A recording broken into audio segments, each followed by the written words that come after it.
Assalamualaikum warahmatullahi wabarakatuh. Waalaikumsalam warahmatullahi wabarakatuh. Bismillahirrahmanirrahim. Allahumma shalli wa sallim ala sayyidina Maulana Muhammadin wa ala alihi wa sahbihi ajmain. Amma ba'du. Yang sangat kula hormati Ibu Nyai Hajah Zakia Imam Yahya sedanten para putra-putra Gus Imam wonten Gus Reza, Gus Iim, Gus Nabil, Gus Isil, Habib Muhammad Al-Habsyi, Gus Kaula Haji Abdul Rahman bin Zubair, yang kula hormati para santri yang sangat kami cintai. Ini semoga saya jadi wali penuh. Amin ya rabbal alamin. Karena malam ini malam yang saya benar-benar tawadhu. Tawadhu itu sopan sekali karena diatur-atur ya mau, didolimi juga mau. Jadi ini benar-benar malam yang spesial bagi saya karena saya ini kalau di Rembang termasuk sudah kiai. Di sini dengan semudahnya diatur-atur, diberi gelar yang paling tidak saya suka. Karena saya memang nggak pernah ingin terkenal, ingin viral, tapi itu Allah yang menghendaki, bukan Gus Reza. Jadi kalau protes saya ya protes sama Allah Subhanahu wa Ta'ala. Tapi begini, sebetulnya kita ini punya hubungan rahim ilmu. Saya akan matur serius sekitar 15 menit, guyon 10 menit, setelah itu selesai. Secara kesanatan ilmu, Lirboyo itu kita tahu guru saya Al-Alim Al-Alamah Kiai Haji Maimun Zubair dulu itu ngaji di sini di Mbah Manap, di Mbah Karim. Dari keunikan ngaji itu adalah ketika bangun ngaji sama Mbah Zubair Syuhurul Zahab itu Finnahwi karangan Ibnu Hisham itu hanya separuh. Delalah pas kesini padahal Mbah Zubair sama Mbah Manap itu tidak wianan. Itu delalah Mbah Manap itu meneruskan persis batas akhir yang diakhiri Mbah Zubair. Jadi tidak ulang lagi, diteruskan. Kenapa tidak diulang? Karena bacaannya Mbah Zubair ini sudah benar. Sehingga Mbah Karim tinggal meneruskan bacaan yang pernah dibacakan siapa? Mbah Zubair. Ini termasuk wa min karomati, termasuk keramatnya Mbah Karim. Saya tidak tanya apa Gus Reza keramat seperti itu, karena saya yakin ya pasti keramat.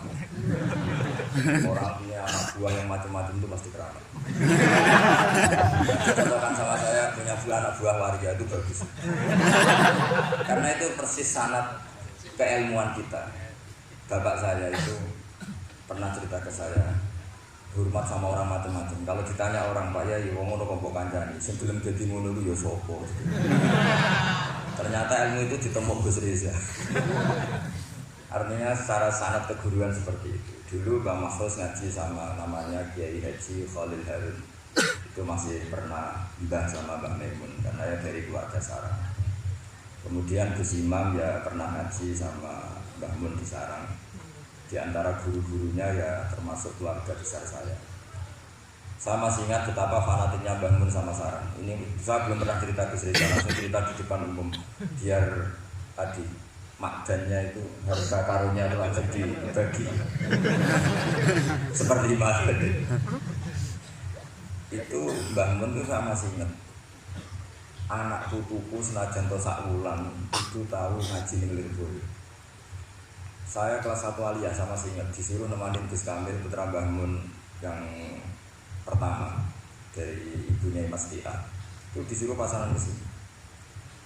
Dan saking takdirnya Mbah Mun saya masih ingat itu ngasih bisaroh bentuk hadiah takdim sama zaman itu Mbak Idris, Yai Anwar, Mbak Imam, Gus Imam itu diamplopi sendiri.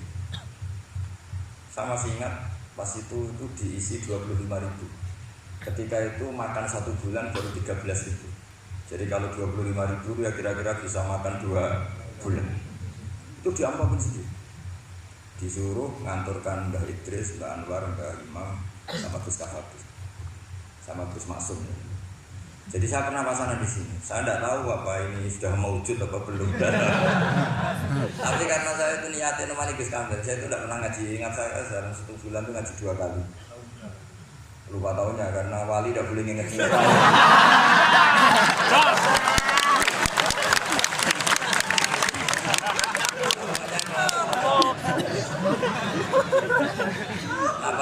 Gus Imam itu baca kalau nggak salah di dunia, kalau habis subuh. Nah kita ini santri sarang yang seringnya habis subuh itu tidur. Jadi dalam 1 bulan hanya ngaji 2 kali. Tak pikir hanya saya, ternyata Gus kami juga sama. Pas itu ngaji itu bab tamyiz, saya masih ingat bab tamyiz. Saya sudah termasuk pinter gitu, sudah pinter. Tapi saya terus ngaji karena ingin dapat barokahnya Gus Imam pasangan. Karena memang disuruh bangun. Anak putuku senajan 1 bulan harus pernah ngaji sih. Gitu. Bulan berikutnya, bulan Ramadan berikutnya Gus Sofu. Yang saya paling mengenang dari ngajinya Gus Imam bilang gini pas bab tamyiz. Pokoknya tamyiz itu gampang. Mestinya kan al-ismu, al-mansubu, terus al-mufassiru, apa? Imam bahama minal jawab ya. Ini mau sialah kok malu. Jawab enggak? Jawab. Yakin sekali. Karena masih jurumi ya. Nanti kalau sudah fudori mungkin ngeper.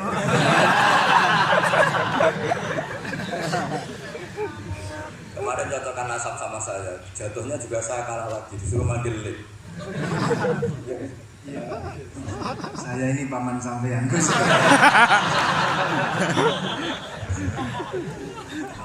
Bener nasib ya.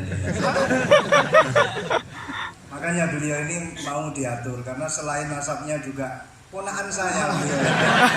Tapi selain itu juga ad-dhaif kal mayyit. Tamu itu koyok mayyit. Walaupun toh ada orang yang bilang tamu itu adalah raja. Iya, raja sing dadi mayit. Astagfirullah. Ada tuh seperti ini.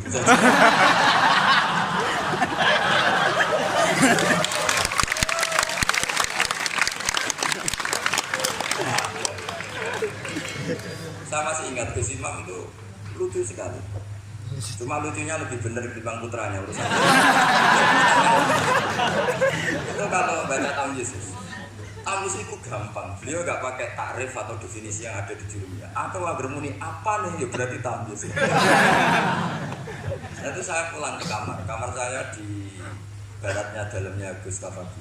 Karena ada kamar madhep timur, utaranya musola persis. Juga ada kamar menghadap timur. Saya di situ.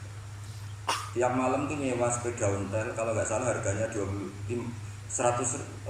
rupiah lah, 25 terus ke Doho nyetel radio. Jadi kalau malam tuh nyetel radio di Doho. Ya sudah kegiatannya gitu. Tapi saya ya Islami sering ngaji di Bakarim. Mungkin sering saya di Mampus Rizal pas itu loh. Akhirnya dalam 1 bulan itu saya pasangan. Pas tanggal 21 pulang karena Gus Kamil itu putranya Mbah Mun, semua kiai sini nyangon Gus Kamil. Yang lucu dari itu begini, bisa bertanya, awak gak muni gua abah ya boten lu mesti tak nawa. Hanya tadi beliau gak bilang untuk abah boten ya berarti sebenarnya jurnalis. Karena dari Mbah Mun ke kita itu jelas ini untuk ini, sehingga kita tidak berani pakai. Sampai komanan Gus. Tadi humus tadi apa seperti apa? Nah ini cerita ilmu, enggak sulus. Biar jenengan tahu bahwa sanad saya dengan Gus Reza ini zuriatam ba'duha min ba'd. Apalagi sekarang Gus ini tadi cerita-cerita ke saya dapat generasi keempat dari Kiai Mahfud. Jadi istrinya Gus Iim binti Harir bin Muhammad bin Mahfud. Pak Mahfud itu tokoh yang sangat-sangat diidolakan oleh Mbah Maimun Zubair. Karena ketika ada Alfiyatus Sirahnya Imam Suyuti itu tidak ada yang bisa mensarah sampai datang seorang termas. Kalau beliau mungkin tidak bilang orang termas, mbahnya istri saya. Karena kalau termas beliau nggak keren, itu mbahnya istri saya. Jadi kalau nggak mengandalkan diri sendiri, yang mengandalkan istrinya. Nah, itu nggak masalah, seperti itu juga Allah itu baik. Aman gandul karena bojone. Muga-muga keramate tetep aja sampai cuman gandul itu.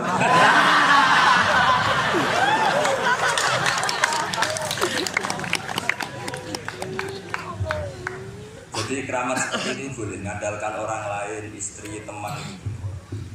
Saya punya sanad mutasil tentang keluarga kita tadi zuriatam ba'duha min ba'd. Tadi Gus Reza cerita Gus Imam dulu ya pernah ngaji sama pernah Pak D saya, pernah keluarga saya juga pernah ngaji, ada di daerah Gus Kamil. Tapi itu tadi, saya hanya pernah ngaji 2 kali. Bukan karena apa-apa, kebetulan melek hanya 2 kali. Karena kalau di subuh itu tidur, kalau malam nyewa hotel kedua sama Gus Kamil ini. Tapi alhamdulillah itu menjadi saya membekas sekali dengan Pondok Lirboyo. Karena bangun saking cintanya, anakku gue saulan lah harus pernah ngaji di beliau katanya dulu pernah ingin di antara rencana pernah mau jadi mantu Lirboyo, tapi Allah menghendaki tidak. Terus beliau ngendikan sekarang wis tak kafaroi karena Gus Rauf jadi mantu Lirboyo, Gus Rodi jadi mantu. Saya tidak akan kafaroi Gus Riza karena baru punya anak kecil tadi.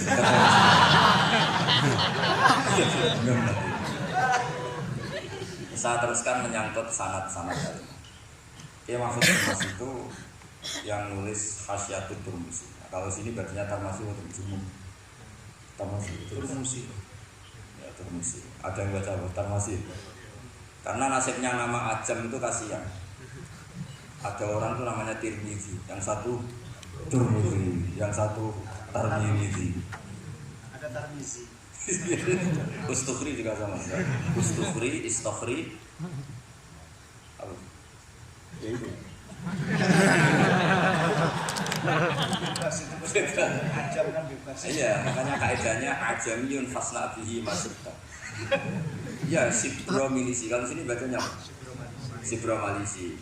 Kalau ada dia yang baca Sibro Milisi. Ada yang baca Sibro Mulusi. Ini hasilnya yang pancing ini Gus Bah. Beliau ini Masya Allah luar biasa dalam pancingan sehingga saya terpancing oleh beliau. Jadi nasibnya kumpul dengan orang yang alim ini ya jadinya ya seperti ini. Ya, saya teruskan ini yang serius.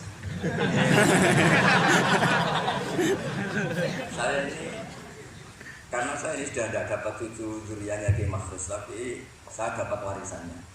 Karena sebagian cerita-cerita keramatnya keluarga Lirboyo yang termasuk santri sering diceritani keramatnya Mbak Manap itu saya termasuk ya tentunya keramatnya Mbak Makhrus. Masyhur itu Mbak Makhrus. Kadang isi sudah dipasukan. Sebenarnya saya mau minta ijazah sama Gus Rizal, potongannya kok tidak iso. Saya siap Gus, bukan ijazah, lebih dari ijazah, ijabsah. Kalau ijazah indikasi bisa, saya pasti minta ijazah. Dan semenjak itu saya sudah tidak berani gojok karena berarti guru saya. Tapi saya nanti ini istikharah dulu. Bisa atau enggak? Nah kebetulan saya ini adalah turunan ke-8 dari orang yang bernama Soleh bin Asnawi Sepuh. Itu gurunya Mbah Soleh Darat. Mbah Mahfud dulu pernah ngaji Mbah Soleh Darat tafsir Jalalain 2 kali. Dulu Mbah Soleh Darat ngaji sama yang Mbah Soleh bin Asnawi Sepuh. Itu ngajinya juga tafsir Jalalain.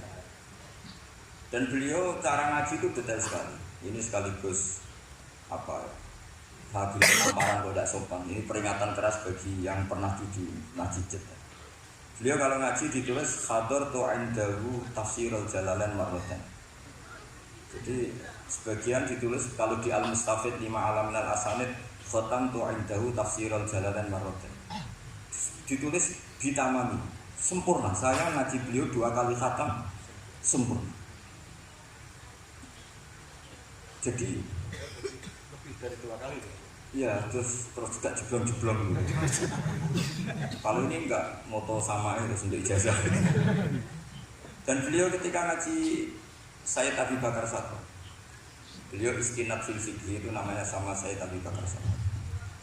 Itu beliau ngendikan saya ngaji Bukhari bab ini sampai ini, yang enggak menangi ini, kemudian ini tak tambal sendiri.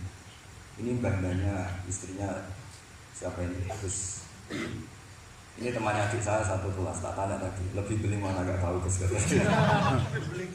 ya, karena sekarang tawaduk ini lebih beling itu supaya dianggap wali karena tawaduk itu. Jadi makanya saya sering ngomong seenaknya itu karena gitu. Yang tawaduk pun tidak jaminan lebih sopan. Jadi tawaduk untuk diakui baik. Jadi repot. ngeles. Saya. Mbak Mahfud itu ngaji lama sekali sama saya Abi Bakar Sapa. Sampai beliau kecakapan. Saya ini tahadus bin Nikmah. Kalau baca Khasyatul Turmusi itu nggak tahu bedanya dengan I'anatul Thalibin. Saking persisnya ibaratnya Mbah Mahfud itu persis seperti malakah yang dipunyai Sayyid Abi Bakar, yaitu Sayyidina. Nah, Sayyid Abi Bakar Sapa itu punya kakak kandung sekaligus gurunya karena bareng sama Ruji, namanya Sayyid Umar Sato. Sayyid Umar Sato itu gurunya Mbah Ahmad bin Suhaib, mbahnya Mbah Mun. Jadi dulu Mbah Ahmad itu ngaji sama Sayyid Umar. Sayyid Umar Sato itu diantara khas pengajarannya adalah hanya mau mengajar kitab yang bisa dihafalkan, al-mutun, sehingga meskipun nagoman atau matan dihafalkan. Makanya terus ada muhafadzah di Indonesia karena sanad dari Sayyid Umar itu santri harus menghafalkan. Yang menjadi beda dan masalah itu era Gus Reza, hafalan itu untuk naik kelas. Dulu tidak hafalan itu hafalan saja untuk jadi orang alim, sekarang untuk naik. Jika saya sering digojlok, saya ini masih hafal dunia, hafal imriti, saya itu masih banyak hafalan. Itu sering digojlok sama teman-teman. Gus Bah dulu ngaji pasti gak setor. Buktinya apa? Hafalannya masih. Kalau kita, jadi saya malah yang masih hafal malah dianggap satu kesalahan. Saya sampai sekarang masih hafal Alfiyah Jurumiyah, tapi malah disalahin sama temen. Pasti dulu gak setor. Buktinya masih. Nah yang benar yang lupa-lupa itu. Karena tidak disetor. Memang bahasa setor itu salah. Mau ilmu kok di setor. Ya hilang. Itu yang benar siapa? Saya itu membela santri bodoh, saya bertanggal. Ternyata yang nggak hafal sama yang hafal itu pinter yang nggak hafal karena sudah disetorkan. Saya itu punya teman musyawarah mungkin. Saya dulu itu Rois mungkin. Itu nggak pernah menang sama santri paling dia. Ketika nanya kenapa kamu tidak jawab, sakjane aku iso, cuma tawaduk gak jenengan. Itu sampai sekarang dia jadi kiai. Tiap ada muskilat yang SMS saya, Gus ini dijawab. Sakjane aku lagi sakit tapi kepengen tawaduk. Itu saya itu ya mangkel ya. Kalau mangkel lu dia tawaduk, mau husnudon kayaknya goblok betul.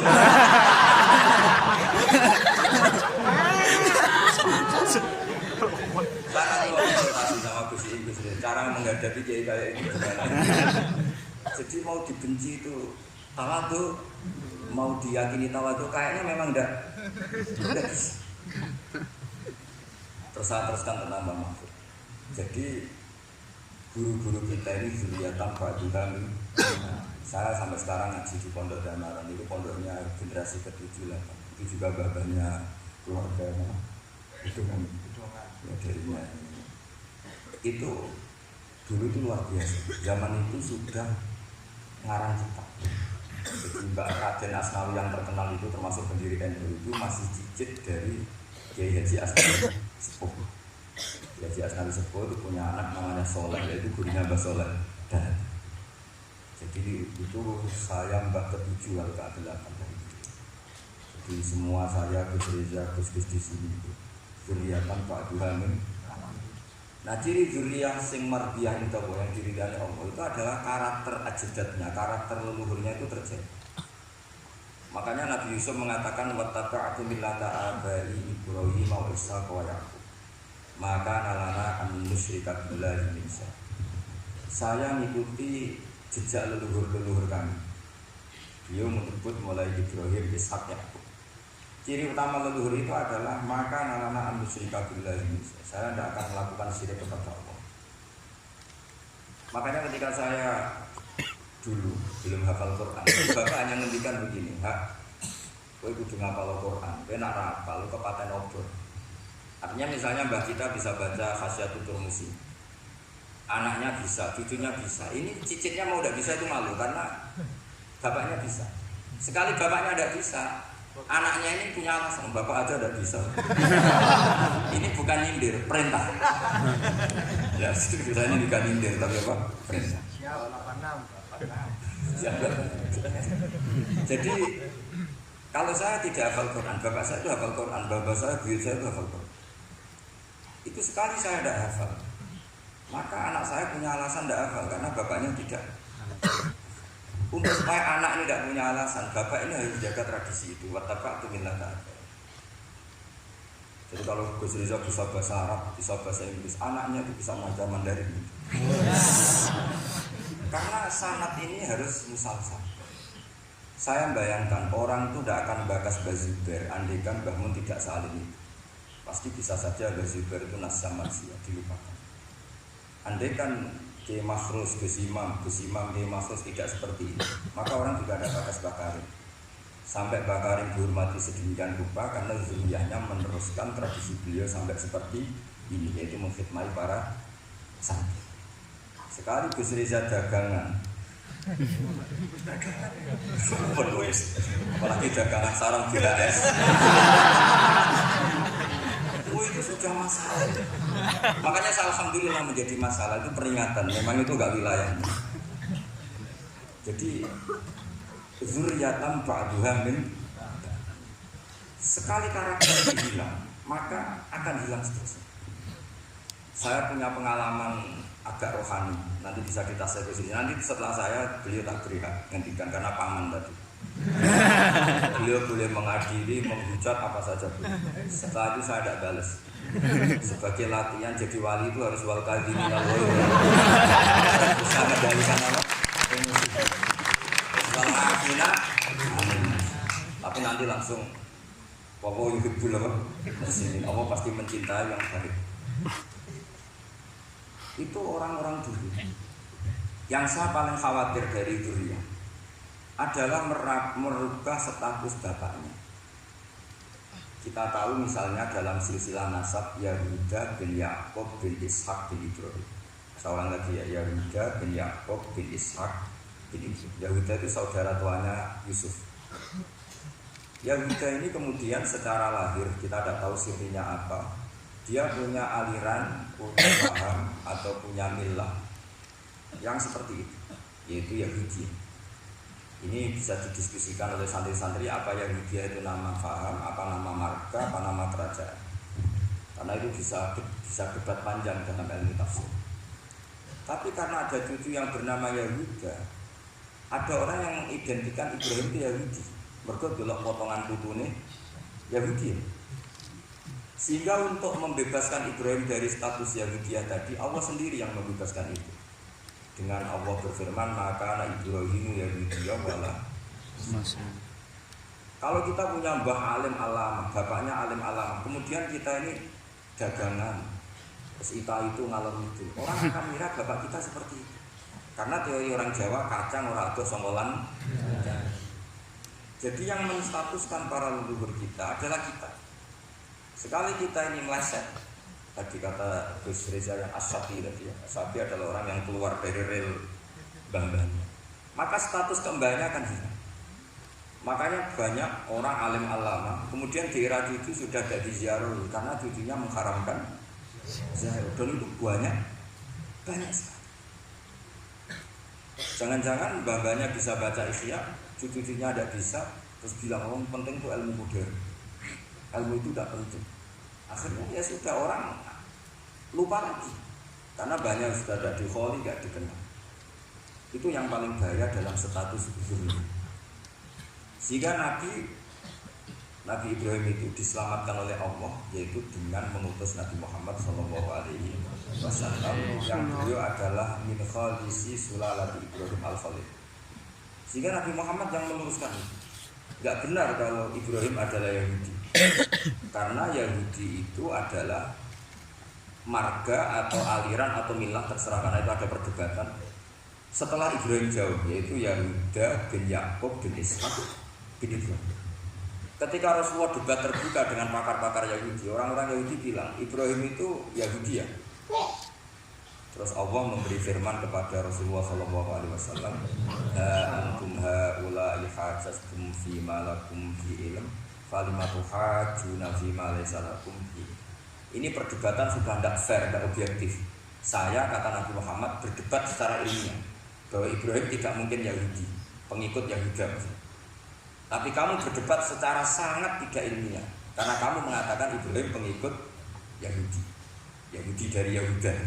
Kenapa tidak ilmiah? Itu sama dengan mengatakan Mbah Manap itu pengagum Gus Rizal. Itu kan salah besar. Kan Ibrahim itu kan Yahuda bin Yakub bin Ibrahim. Itu sama dengan misalnya mengatakan Pak Karno itu pengagum Puan Maharani. Itu kan kacau. Mbah Hasyim pengagum Mbak Yeni. Itu kan kacau. Artinya apa? Ketika Yahuda menamakan diri atau mencatut Ibrahim dikatakan Yahudiyah, pengikut Yahudiyah, itu enggak ilmiah sekali. Karena Ibrahim generasinya jauh sebelum ya. Makanya Quran meringatkan kita ini sudah debat secara ilmiah. Falimatu hajuna. Kenapa kamu justru berdebat yang sangat tidak ilmiah? Terus Quran sampai mengingatkan wa ma unzilatit Taurat wal Injilu illa min ba'di. Padahal Taurat dan Injil diturunkan setelah Ibrahim. Bagaimana mungkin Ibrahim pengikut Taurat? Wong Tauratnya saja datang setelah Ibrahim. Jadi tapi itu tadi, karena Yahuda itu zuriyahnya Ibrahim, tetap dia ketika menamakan manhaj Ibrahim atau milahnya itu kayaknya. Saya pernah ke makam Nabi Ibrahim itu ngeri betul di Hebron, di Hebron itu saya pernah ke makamnya Al-Khalil Ibrahim itu di sinagog. Di sinagog. Jadi kepalanya di masjid, kakinya menyentuh sinagog. Yang Nabi Yusuf malah hampir semuanya di sinagog. Yang parah Yakub semuanya di sinagog. Karena Yakobus tadi. Artinya gini, saya dulu sebagai pengkaji tafsir itu ya iskal itu janggal. Maka anak Ibrahimu Yahudiyah wala Nasraniya. Ibrahim itu tidak Yahudi ya tidak Nasrani. Itu kan satu pujian yang sangat aneh. Itu kan sama dengan mengatakan Bahak itu ya orang PKI, ya orang komunis, itu kan aneh. Masa Ibrahim Khalilur Rahman hanya distatuskan ya tidak Yahudi, tidak Nasrani. Tapi setelah saya ke makam beliau ternyata ada artefak fisik atau suasana fisik yang beliau bisa saja dianggap Yahudi karena makamnya di sinagog. Sama, andai kan Mbah Karim tidak punya cucu-cucu kayak Gus Imam, kayak Gus Reza, terus makamnya Nyun Sewu gak ke rumah, makamnya Bazibar misalnya gak ke rumah, orang akan mengatakan itu makam awam sehingga tidak ingin menelak. Dan jadi itu ya berat. Mulanya jenengan donga apa? Nggih, kula suwun sekali-kali kalau ngomong serius ini donga apa. Aku lho mboten perlu dongakno, gak ono ponakan dongakno paman. Tapi saya berkeinginan paman saya ala siratul mustaqim. Jadi semua yang saya ceritakan tadi menyangkut qadhi misalnya. Sanad jadi qadhi itu ya semuanya seperti yang dijelaskan Reza, hakimnya itu bingung. Karena memutuskan ini tanah milik siapa, harta karun itu. Dulu kamu kira Nabi Sulaiman itu serius ya enggak? Beliau itu relax. Tapi kalau punya keputusan itu gitu, ada dua perempuan. Ya sebut saja dalam tafsir-tafsir misalnya Soghirah sama Gabirah. Sama punya anak kecil karena masih keluarga anaknya itu mirip. Kemudian anak yang satu itu dimakan serigala. Hilang. Dimakan serigala. Terus lapor ke Nabi Dawud. Karena yang meyakinkan itu yang satu diputuskan ini milik kamu, misalnya milik yang adiknya. Ketika keluar dari situ ketemu Nabi Sulaiman. Kalau saya hakimnya maka keputusannya tidak seperti itu. Nabi Dawud, Nabi Sulaiman waktu itu umurnya 13 tahun. Akhirnya dipanggil sama Nabi Dawud. Ya sudah putuskan kamu. Nabi Sulaiman ngambil pedang atau pisau. Ya sudah tak bagi dua. Nanti separuh nanti. Jadi Nabi Sulaiman ya suka humor. Masa anak mau dibagi dua nanti separuh nanti. Terus yang histeris nangis itu yang besar, yang mbaknya. Yang kecil tenang-tenang saja. Akhirnya sama Nabi Sulaiman diputuskan dikasihkan yang nangis histeris. Ditanya sama yang kecil, kenapa kamu putuskan milik mbak saya? Orang wong anak apa dipotong kok tenang-tenang wae. Jadi kelihatannya rileks, tapi dari basis ilmu yang luar biasa. Kalau kamu betul merasa sebagai itu anak kamu, pasti kamu histeris. Akhirnya dikasihkan yang bisa. Jadi tidak semua nabi itu kalau memutuskan serius, Nabi Sulaiman itu rileks. Ya tapi tentu tidak kayak Gus Rizal lebih benar. Suatu saat ada lagi perempuan cantik itu diperkosa 4 tokoh. Jangan teruskan tokoh agama habis ini. Memang tokoh ini orang terpandang. Setelah hamil, si 4 orang tersangka ini bilang bahwa yang hamil itu anjing.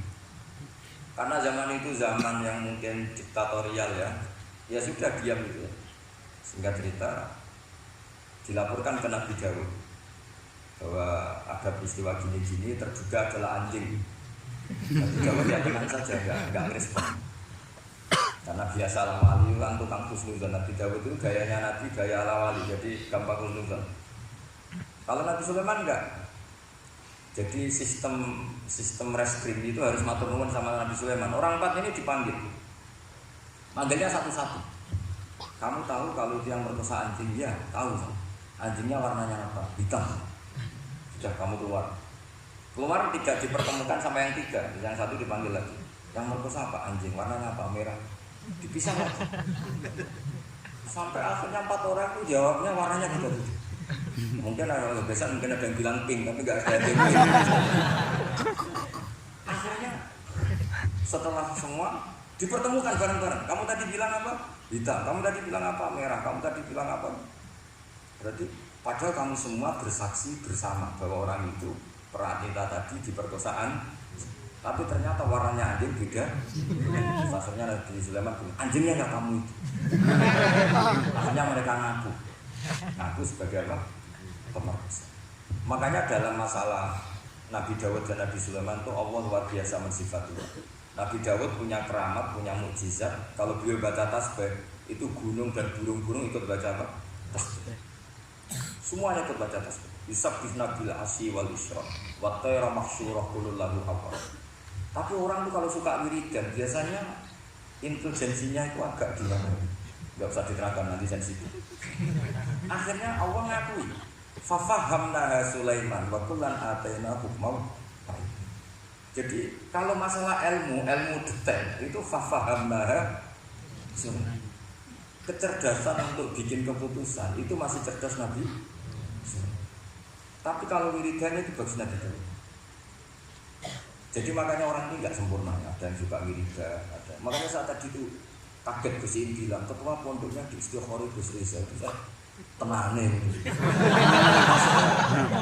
Itu saking adabnya muji masnya apa gimana saya itu sampai sekarang nggak paham. Tapi yang jelas yang diangkat tadi jangan GR kalau itu hasil Istiqoroh. Karena saya tidak bisa yakin. Ya tidak bisa memaksa husnuzon. Nanti kalau di ruang dalam mau tanya Istiqoroh betul apa enggak. Tapi yang jelas tadi. Nah sih kita ini alhamdulillah guru-guru kita itu wiridannya jalan. Dan alhamdulillah santri-santri kalau dia wiridan ya juga separuh itu bagus. Saya bukan mengajarkan tapi itu bagus. Kata dijabungan sama Gus Iin, pantangannya ahlul ilmi adalah tidak boleh melakukan ijabah malam yajib, mewajibkan sesuatu yang tidak wajib. Saya itu mondok sarang itu lama sekali. Itu Mbah Mun yang imam itu yang bubar ya separuh lebih. Mbah Mun ya senyum-senyum saja. Ketika ada kiai tanya, Mbah kok boten jenengan boten wajib no wiridan? Ora oleh ijabah malam yajib, mewajibkan sesuatu yang tidak wajib. Ya, santri-santri tahu kalau itu tidak wajib. Alhamdulillah. Oh iya, pimpinannya aja.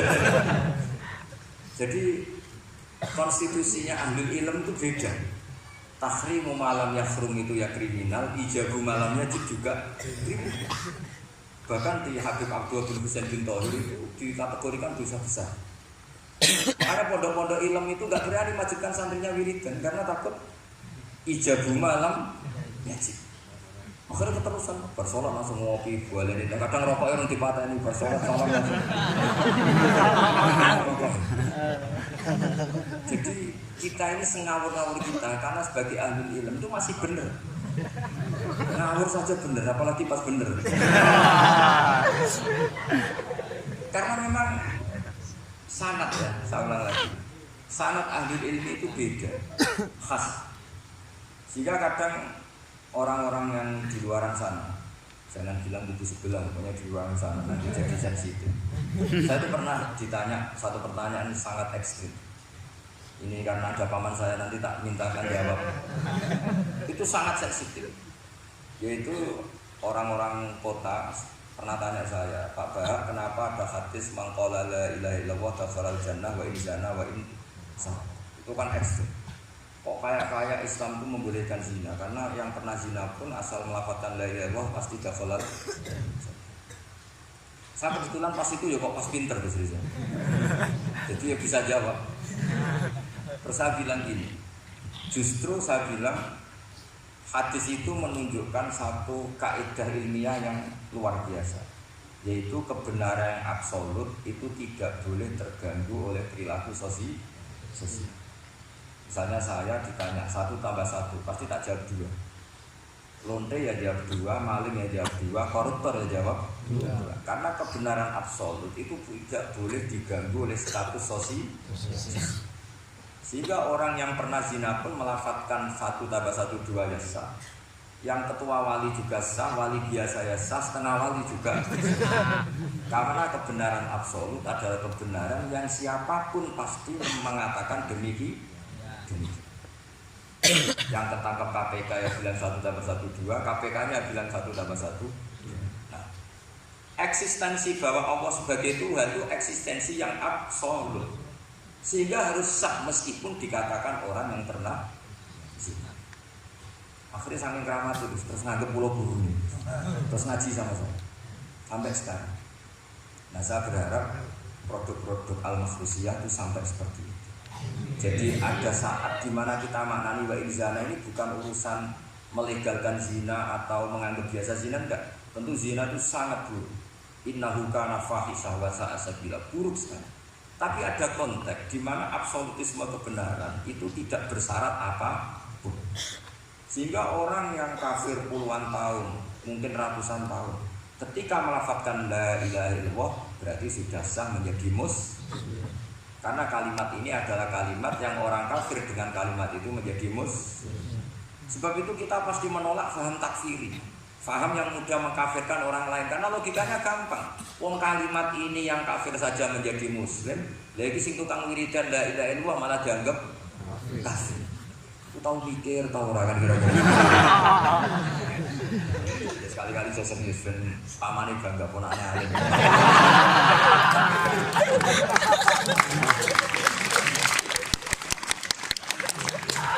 Jadi saya terpaksa ngetono alim saya ben paman bangga. Ponakku ya alim meneh pamane.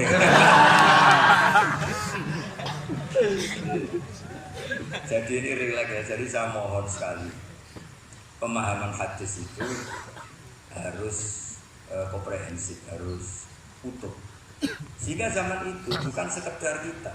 Abu Dzar itu sahabat yang khusyuk itu yang protes. Yang benar ya Rasulullah, masa wa in zana wa in salah. Diulang lagi.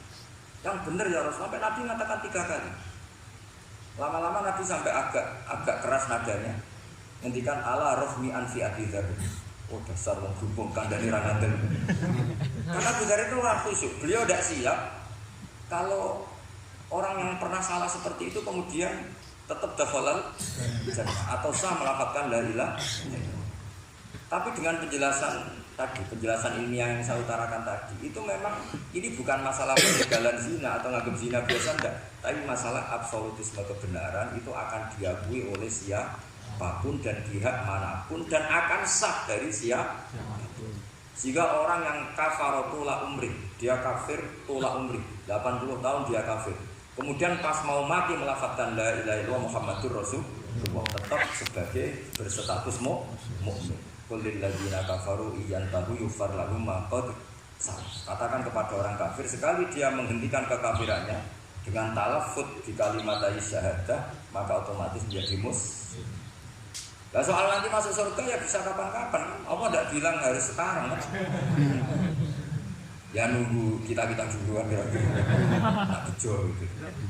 Tapi saya berkali-kali ngaji sudah orang Islam itu yang senang. Kita ini sudah dikasih kunci surga, miftahul jannah la ilaha illallah. Kamu harusnya nggak bisa masuk neraka. Kamu nggak pegang kuncinya kok. Kamu mau masuk. Tapi ada teman saya bilang neraka ada pintu nih Langsung jeger.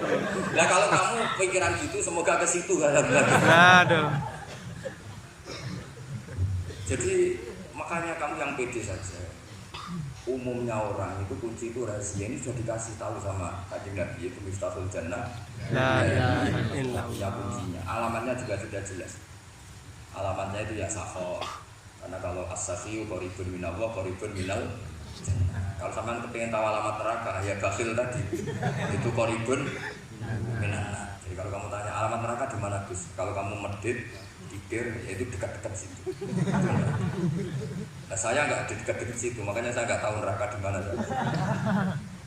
Jadi saya mohon sekali dibalik saya sering guyon sama istri saya, kita ini membawa sanad yang berat karena di sini ada zuriatnya Kiai Mahfuz, ada zuriatnya leluhur saya.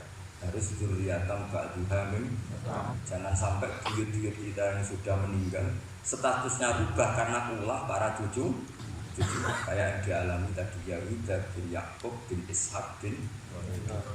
Nah, kita tidak pernah tahu itu apakah agama apa marga itu masih jadi perdebatan. Karena kalau kamu kritik sebagai agama juga nanti repot karena ada ayat innal ladzina amanu wal ladzina hadu wan nasara was-sabi. Terus man amana billahi wal yaumil akhir. Artinya ada ayat di mana orang-orang iman dan orang-orang yang hadu. Kalau hadu ini kamu anggap satu faham agama nanti repot, masa Yahudi kok disejajarkan innal ladzina amanu wal ladzina hadu. Makanya jadi perdebatan para ahli tafsir. Makanya ada ahli tafsir maknanya innal ladzina amanu wal ladzina hadu lan wong sing tau Yahudi. Ini balaghah ditibari makanan, pakai status dulu. Mau tidak mau secara bahasa memang seperti itu. Misalnya ada preman tobat di tangan Gus Rizal mesti bilang, "Gus iki preman sing wis tobat." Jare wis tobat kok darani preman, itu namanya ditibari makanan. Jadi dengan status yang iki wong kafir tapi saiki wis Islam. Lho, Islam kok darani wong kafir. Ada yang maknani sehingga enggak perlu kamu jadi orang liberal yang menyamakan semua agama terus dari innal ladzina amanu wal ladzina hadu wan nasara wasabi man amana. Semua agama itu sama. Buktinya ayat itu sama, pakai wawu ataf. Iku ora tau ngaji tafsir begitu saja. Kalau sudah ngaji tafsir insyaallah enggak akan seperti itu. Jadi ayat itu tuh ada ilmunya. Dan alhamdulillah di pondok sini, di pondok Lirboyo juga diajarkan ilmu balaghah. Jadi kadang penamaan itu bukan sekarang tapi di'tibari makan, ngitung dulu. Paham ya? Kayak kita mengatakan ini kafir tapi sudah Islam. Itu paradok enggak? Wong sudah Islam dikatakan kafir. Iku dhisik santi goblok, saiki pinter. Goblok kok. Ya, ngoten mawon mau para bingung. Assalamualaikum warahmatullahi wabarakatuh.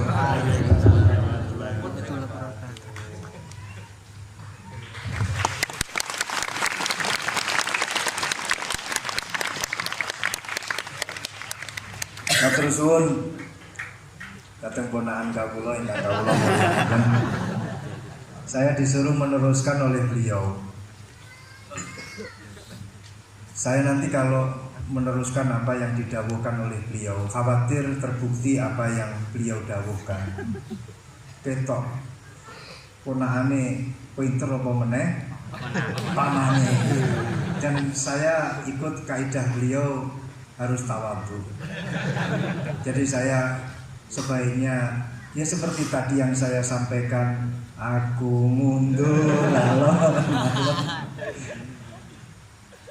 Ada yang menarik dari beliau itu tadi terusan daripada ayat yang beliau sampaikan, walakin kana hanifan muslimau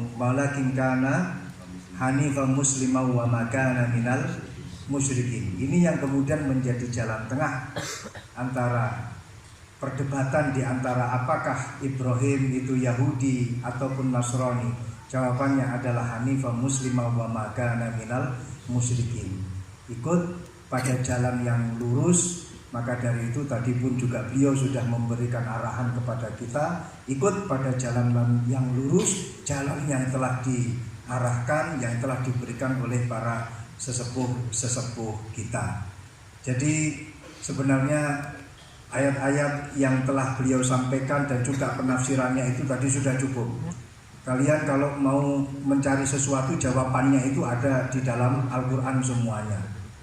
Dulu itu ada satu kisah yang disampaikan oleh Dr. Ali Toharoyan di dalam satu kitab tafsir Ayatul Ahkam yang beliau karang.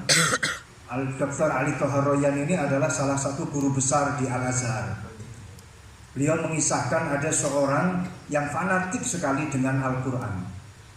Itu memang sudah menjadi keharusan kita, fanatik terhadap Al-Quran. Tapi ini fanatiknya luar biasa. Seorang pembuat roti, beliau fanatiknya kepada Al-Quran ini luar biasa. Setiap kali ditanya oleh orang, apakah Al-Quran ini menerangkan tentang bagaimana caranya kita memasak, ada jawabannya di dalam Al-Quran. Apakah di dalam Al-Quran itu ada caranya kita main sepak bola, ada jawabannya, semua di dalam Al-Quran. Ma faratna fil kitabi min syai'. Fassalnahu tafsila. Semuanya sudah dijelaskan oleh Allah. Allah di dalam Al-Quran menjelaskan semuanya secara rinci malahan. Suatu ketika orang ini ditanya oleh salah satu tamunya, Anda yang fanatik terhadap Al-Quran? Iya, saya fanatik dan kita wajib fanatik terhadap Al-Quran. Sekarang saya ingin tahu jawabannya. Dari satu pertanyaan, apakah Al-Quran itu menjelaskan bagaimana caranya membuat roti? Anda kan sebagai pembuat roti, Anda sebagai tukang roti. Saya ingin ayatnya apa di dalam Al-Quran, bagaimana caranya membuat roti. Si tukang roti ini secara refleks langsung menjawab, ada. Ayatnya apa? Fas'alu ahla dzikri in kuntum la ta'lamun. Kalau tidak tahu, tanyalah kepada yang tahu. Jadi kalian kalau tidak tahu, tanyalah kepada Gus Baha. Itu yang wajib menjawab pun juga sebenarnya Gus Baha. Wal afu minkum. Assalamualaikum warahmatullahi wabarakatuh.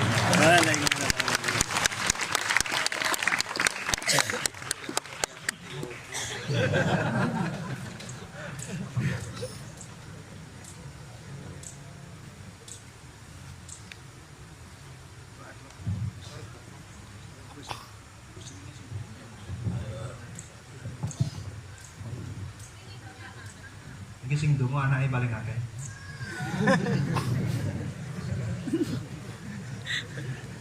Sing donga sing durung duwe anak, muga-muga tak oleh anak. Amin. Sing duwe anak ndongakno sing durung duwe anak, soalnya pengalaman.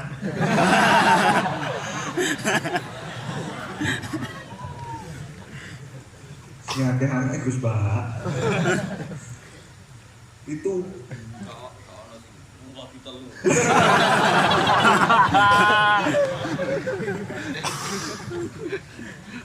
dari ilah wa syafaat Rasulullah ala niyati sidqi wal qabul wa salam Allahumma bi jahi syafaat Rasul barakatuh bin nuri sirril Fatihah.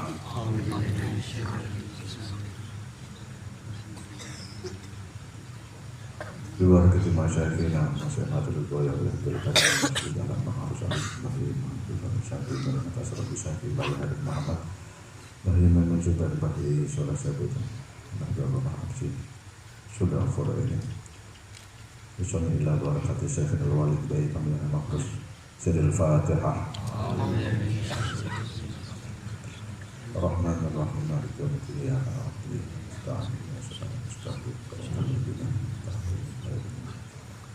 Bismillahirrahmanirrahim. Alhamdulillahi rabbil alamin. Allahumma shalli wa sallim ala sayyidina Maulana Muhammadin al-fatih lima ughliqa wal khatim lima sabaqa nasrul haqqi bil haqqi wal hadi ila siratikal mustaqim wa ala alihi wa sahbihi haqqa qadri miqdarihi al-adid.